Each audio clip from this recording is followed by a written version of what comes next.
নমস্কার বন্ধুরা, কেমন আছেন সবাই? রিম্পার সংসারে সবাইকে স্বাগত।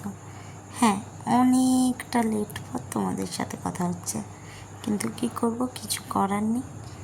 সংসারের মায়ের বাঁধনে বেঁধেছি এখন। যাই হোক, সকালবেলায় ওই স্নেলটা দেখার সময়, ওটাকে বাংলায় কী বলে আমি ভুলে গেছি, তো সেটাকে একটু ক্যাপচার করে আমি রান্না করতে বসে যাওয়ার পর কিছুক্ষণ পর দেখতে পাচ্ছ, এই যে তোমাদের রিকি সোনা, মানে আমার রিকি, সে এখন মানে এতটা পরিমাণ দুষ্ট হয়েছে যে কি বলবো। তাকে যত বলা হচ্ছে, বারণ করা হচ্ছে, কোনো শোনার বালাই নেই। যাই হোক, আজকে হুট করে একটা জায়গায় যাব, সেটা তোমরা দেখতেই পাবে। আর এইদিকে আমার এই ডিম ভাজাটা খেতে কি ভালো লাগে, মানে পেঁয়াজটা আগে কিছুটা ভেজে নিয়ে তার উপরে ফোঁচটা, মানে সেই আগের ডিম ভাজে লঙ্কা টঙ্কা দিয়ে আর খায় না, এখন এইভাবে শর্টকাটে মেরে দিই, যতটা শর্টকাটে পারবো ততটা মারবো। হ্যাঁ, গলাটা একটু বসে গেছে, কারণ বুঝতে পারছ, চিল্লে চিল্লে আমার মানে গলা বসে যাচ্ছে এখন। আমার একটু বেশি আওয়াজ মানে চিল্লালেই আমার কি বলে তোমার গলা ধরে যায়। যাই হোক, তো ডিম ভাজাটা কমপ্লিট হওয়ার পর চলে এসেছি গড়ের ঘাটের নদীর কাছে। গড়ের ঘাটের নদীর কাছে আসার কারণ হচ্ছে, আমি আজকে যাচ্ছি আমার বাপের বাড়ি, কিছু কাজের জন্যই যাচ্ছি।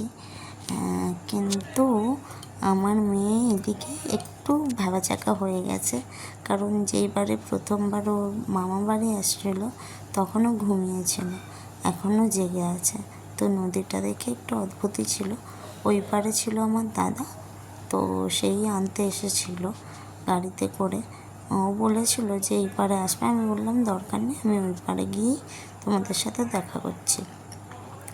এই যে আমাদের রিভা সোনা, আমার ভাইজি, তো ওকে আর আমার মেয়েকে নিয়ে যাচ্ছি এখন একটু দোকান, কারণ বাবা মা ওখানেই আছে যেহেতু, তো সেই কারণে আমি দোকানে তাদের সাথে দেখা করতে যাচ্ছি। যতই হোক, বাবা মা যদি বাড়িতে না থাকে বাড়িটা ফাঁকা ফাঁকা লাগে, সেই কারণে আমি চলে যাচ্ছি। বৌদি আছে, বৌদি বারণ করছিল, কিন্তু আমি তার বারণ শুনিনি। আর এটা আমার হাই স্কুল, মানে একদম বাড়ির পাশেই, মানে সামনের দিকেই যাকে বলে, ওখানেই 5 থেকে 12 পর্যন্ত আমি পড়েছিলাম। যাই হোক, আমার মেয়েকে নিয়েছে আমার একটা ভাই আর আমি। এইদিকে আমি দোকানে বসে আছি, আর মাও বসে আছে, বাবাও বসে আছে, সবাই মিলে একসাথে গল্প করছি। একটু গলাটা এতটাই ব্যথা করছে যে তোমাদের সাথে ভালোভাবে কথাও বলতে পারছি না, একটু অ্যাডজাস্ট করে নিও। তো এইদিকে আমার মেয়ে তার দিদির সাথে খেলাধুলা করছে। দেখো, ভাইজি আমার হাঁটছিল, যা ও হামাগুড়ি দিচ্ছে দেখে ও বসে পড়েছে হামাগুড়ি দিতে, মানে দুজনকে একসাথে এনে কি যে আমি মানে ভুল করেছি সেটা আমি বুঝতে পারছি।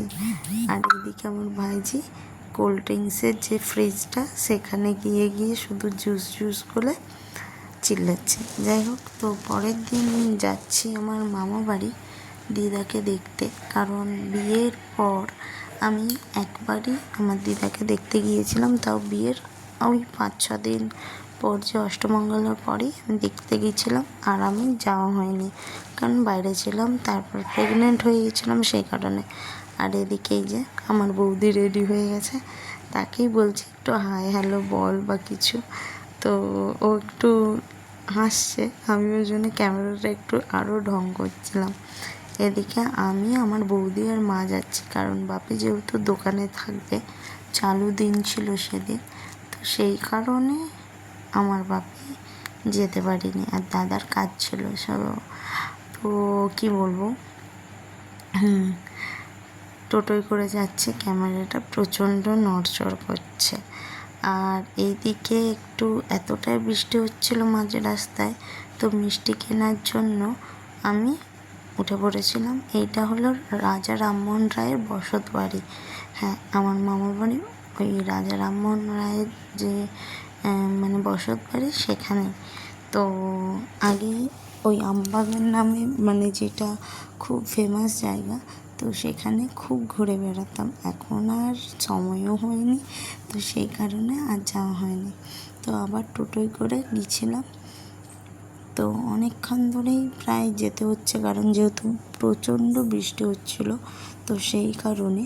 আর এখানে একটা কি সুন্দর রেস্টুরেন্ট হয়েছে, তোমাদেরকে দেখাতে পারলাম না কারণ অনেকজন সেখানে বসেছিল সেই লজ্জাতে। আর এখানে সবাই মিলে গল্প করছি, আমি, বৌদি, মামিমা।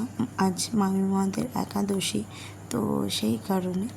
আর এইদিকে আমার মেয়ে আর ভাইঝি তো মানে কাণ্ড শুরু করে দিচ্ছে।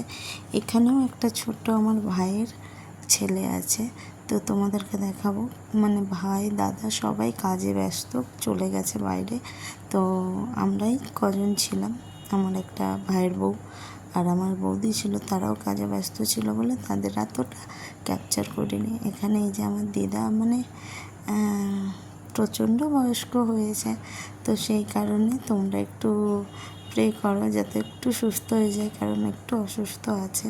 আর এখানে আমার হাত ধরে ঠিক কন্টিনিউয়াসলি কেঁদে চলেছে, কিন্তু আমি কি করব বুঝতে পারছি না, কারণ সান্ত্বনাও দিতে পারবো না, কারণ বয়স হয়েছে যেহেতু শরীর খারাপ তো লেগেই থাকবে, সেটা মেনে নিতে হবে আমাদেরকে। তো এই নিয়ে। আর আমার দিদার একটু নার্ভের প্রবলেম আছে, তো সেই কারণে দিদার হাতটা এমনভাবে কন্টিনিউয়াসলি নড়ছে। এই যে আমার ভাইয়ের ছেলে, তো ওর নাম আদি। তো এখানে 3টে মূর্তিকে একসঙ্গে বসানো হয়েছে। আমার মেয়ে ঘুমোচ্ছিল, তো সেই কারণে আমার মেয়ের কোনো স্মাইল দেখতে পাচ্ছি না, তাও একটু আধটু স্মাইল হয়েছে। যাওয়ার পথে এই যে আমরা আবার চলে যাচ্ছি, কারণ পরের দিন ছিল টিচার্স ডে, তো সেই কারণে বৌদির একটু কেকের অর্ডার ছিল, তো তাড়াতাড়ি যেতে হবে বাড়ি, সেই কারণে তাড়াতাড়ি বেরিয়ে পড়েছিলাম। আর এইদিকে এই যে খেলার মাঠ মামাদের, তো সেগুলোই একটু তোমাদের সাথে শেয়ার করছি।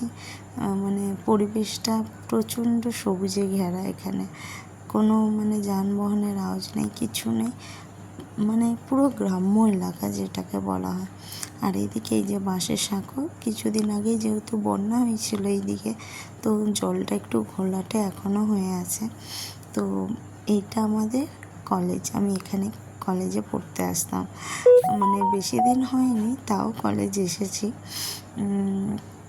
আর এটা মানে রাস্তার ওই পাশে কলেজ, আর এই দিকে ছিল গোপীনাথজিউর মন্দির, কিন্তু সেটা আর আমার ভাগ্যে এবারে হলো না, হয়তো পরের বার যখন আসবো নিশ্চয়ই তোমাদের সাথে শেয়ার করব।